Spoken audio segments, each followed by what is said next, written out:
Hi guys, today என்ன special வந்து பார்த்தீங்கன்னா, வீட்டிலேயே இன்ஸ்டண்ட்டாக அரிசி மாவு வச்சு எப்படி வடை செய்யலான்றதை பார்க்கலாம்.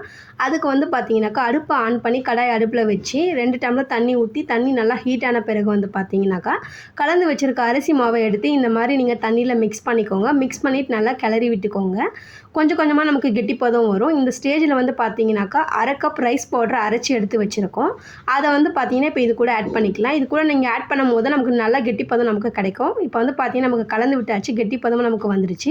இந்த ஸ்டேஜில் அடுப்பை ஆஃப் பண்ணிவிட்டு இதை ஒரு பவுலுக்கு மாற்றி நல்லா வந்து ஆற வச்சிடலாம். நெக்ஸ்ட் வந்து பார்த்தீங்கன்னாக்கா, வடைக்கு தேவையானது வந்து பார்த்தீங்கன்னா, வெங்காயம், 2 பச்சை மிளகாய், தேவையான அளவு கறிவேப்பிலை, கொத்தமல்லி, தேவையான அளவு உப்பு. இது எல்லாமே இது கூட எல்லா இடத்துலையும் படுற மாதிரி நல்லா மிக்ஸ் பண்ணி விடணும். மிக்ஸ் பண்ணுறதுக்கு நம்ம நார்மலாக மிக்ஸ் பண்ணுற மாதிரி பண்ண முடியாது.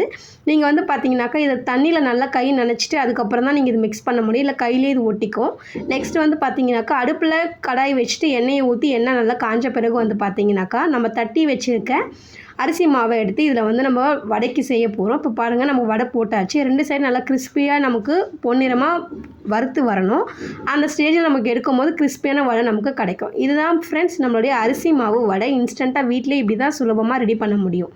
இந்த வீடியோ யாருக்கெல்லாம் பிடிச்சிருக்கோ லைக் பண்ணுங்கள், கமெண்ட் பண்ணுங்கள், சப்ஸ்கிரைப் பண்ணுங்கள்.